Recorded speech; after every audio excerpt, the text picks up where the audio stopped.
Telugu one ప్రేక్షకులకు నమస్తే. అక్షరం కార్యక్రమానికి స్వాగతం. ఇవాళ కవిత్వం డిక్షన్లో ఒక చాప్టర్ కవిత్వ ప్రచార సాధనాలను ఉపయోగించుకుంటున్నారా అన్నటువంటి ఒక చాప్టర్ గురించి తెలుసుకుందాం. మీకు ఇంతకు ముందే చెప్పాను, కవిత్వం డిక్షన్ అన్నటువంటిది ప్రపంచ కవితా నిర్మాణాలకు సంబంధించినటువంటి ఒక పరిశోధన విమర్శక ఇది ఒక గ్రంథం అన్నమాట. 4000 కాపీలు నేను ఉచితంగా పంచిపెట్టినటువంటి విషయం మీ అందరికీ తెలుసు. ఇప్పటికే 15 ఎపిసోడ్స్ మనం చేశాము. ఇది 16వ ఎపిసోడ్ అన్నమాట. ఇందులో అనేకమైనటువంటి అంశాలపైన ఇందులో అనాలిసిస్ చేయడం జరిగింది. ఇది ఆంధ్రప్రభ సాహితీ గవక్షంలో మరి 26 వారాల పాటు వచ్చి సంచలనం సృష్టించినటువంటి గ్రంథం ఇది. ఇందులో ఈరోజు కవిత్వ ప్రచార ప్రసార సాధనాలను ఉపయోగించుకుంటున్నారా అంటే, ఒక కవి వెలుగులోనికి రావాలంటే మరి ఇవాళ సోషల్ మీడియా వచ్చి ఉంది, అనేకమైనటువంటి పత్రికలు ఉన్నాయి, సోషల్ గ్రూప్స్ ఉన్నాయి, వాట్సాప్ గ్రూప్స్ ఉన్నాయి, ఫేస్బుక్ గ్రూప్స్ ఉన్నాయి. వీటి ద్వారా మరి మనము ఈ యొక్క అంటే ఏ కవి అయినా కూడా వెలుగులోనికి రావాల్సినటువంటి అవసరం ఉంది. కవిత్వం ఎంత బాగున్నా దానికి ప్రచారం అవసరం. ఒక కవి ఎన్నో మంచి కవితలు రాసినా, ఎన్నో కవితా సంపుటాలు వెలువరించినా వెలుగులోనికి రాలేకపోవచ్చు, లేదా వెలుగులోనికి రావడానికి చాలా ఏళ్ళు పట్టవచ్చు.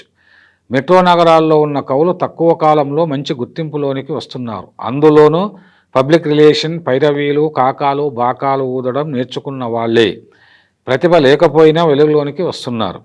ఆయా కవుల కూటాల్లో, ముఠాల్లో, కులాల్లో, ప్రాంతాల్లో ఉన్న కవులు అవకాశవాదులు కవులుగా చలామణి అవుతున్నారు.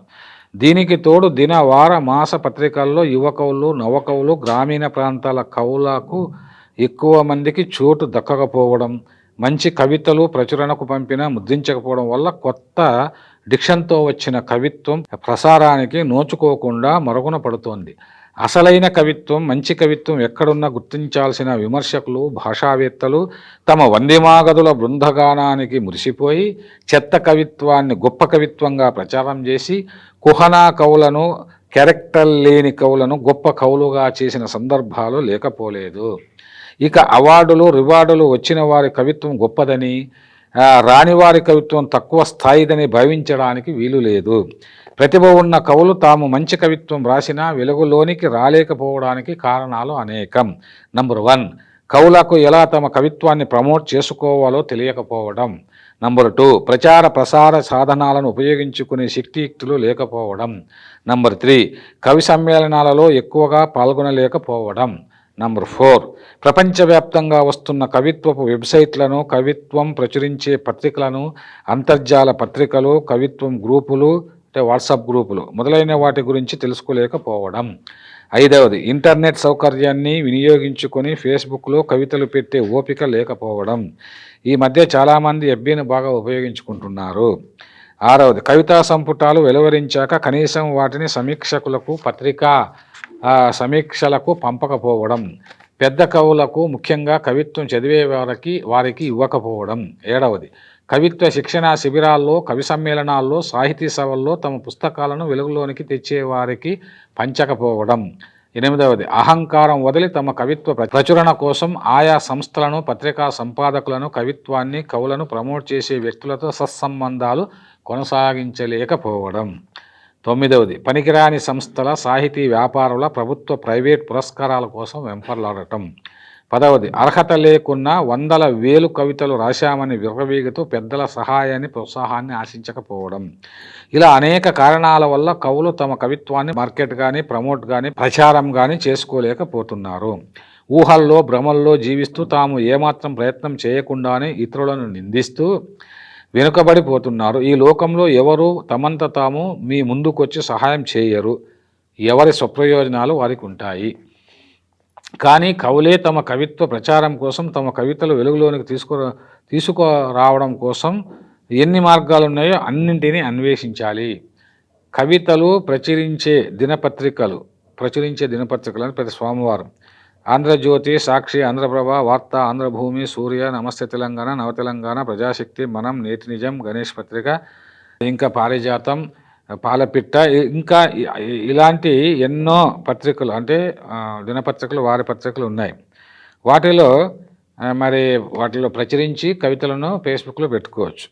కవితలు ప్రచురించే మాసపత్రికలు నవ్య, ప్రస్థానం, విశాలాక్షి, నవమలతీగ, సాహితీ కిరణం, తెలుగు తేజం, జాబిలి, చినుకు, మిసిమి, రచన, రమ్యభ ఇలా అనేకమైనటువంటివి ఉన్నాయి. ఇప్పుడు ఈ మధ్యలో మేము పారిజాతం అని అనువాద ఫౌండేషన్ ద్వారా తీసుకొని వస్తున్నాం. అదేవిధంగా పాలపిట్ట కూడా తెలుసు మీకు, విశాలాక్షి అని నెల్లూరు నుంచి వస్తుంది. ఇలా అనేక పత్రిక, జాబిలి పత్రిక పెనుగొండ నుంచి వస్తుంది, మల్లెతీగ విజయవాడ నుంచి వస్తుంది. ఇలా వాటిలో మీరు వాటి పంపి ఎడిటర్లతో ఫోన్ చేసి మాట్లాడుకొని వాటిని ఏ విధంగా వచ్చే విధంగా చూసుకోవాలి. తర్వాత కవితలు ప్రచురించే అంతర్జాల పత్రికలు కౌముది, వాకిలి, పొద్దు, ఈ మాట, విహంగ, సుజనరంజని, ప్రముఖాంధ్ర, ప్రాణహిత, భూమిక, ఇంకా ఇలాంటివన్నీ నెచ్చెలి, చాలా ఇలాంటివన్నీ వచ్చాయి ఈ మధ్యలో. ఇటీవల యూనికోడ్ అభివృద్ధి చెందడంతో అంతర్జాలంలో తెలుగు భాష కవిత్వం వెలువడుతుంది. దీనికి తోడు వేల సంఖ్యలో తెలుగు బ్లాగులు వచ్చాయి. వెబ్ 2.0 వచ్చాక బ్లాగులు, వికీలు వెల్లువెత్తాయి. ఇప్పుడు తెలుగు సాహిత్యానికి సంబంధించి అనేక సైట్లు, బ్లాగులు, సాహిత్య గ్రూపులు ఉన్నాయి. ఈ మధ్యకాలంలో చాలామంది వెబ్ పత్రికలు కూడా తెస్తున్నారు. ఇప్పుడు విమల సాహిత్య వాళ్ళు ఇంకా ఇట్లాంటివన్నీ చాలామంది తెస్తున్నారు. సాహిత్య కవిత్వ గ్రూపులు అంతర్జాలం ఒకప్పుడు ఇలా ప్రోత్సహించేవాళ్ళు లేరు.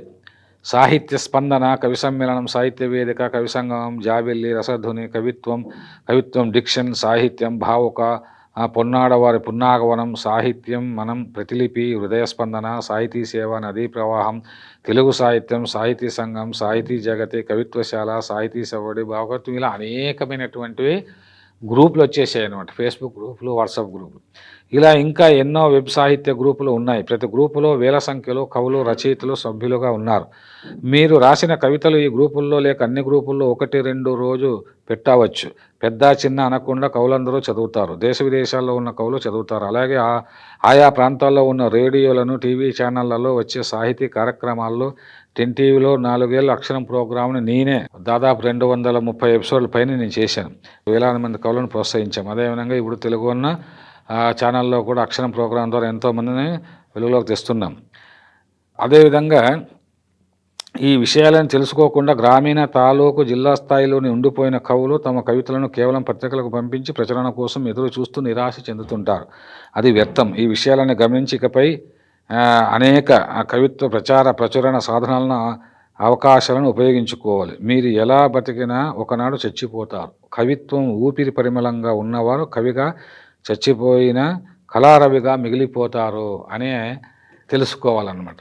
అలా ఎందుకంటే ఇప్పుడు చాలామంది చాలా సంస్థలు, ప్రైవేట్ సంస్థలు కూడా, సాహితీ సంస్థలు, సాంస్కృతిక సంస్థలు కూడా అనేక కవి సమ్మేళనాలని మరి ఏర్పాటు చేస్తూ ఉన్నారు. అందులో మరి వాల్మీకి సాహితీ సాంస్కృతిక సంస్థ ద్వారా, అదేవిధంగా గజల్ ఫౌండేషన్ ఉంది. విశ్వపత్రిక గజల్ ఫౌండేషన్ ద్వారా దాదాపు 100లాది మందిని మరి గజల్ కవిత్రులను, కవులను తయారు చేశారు.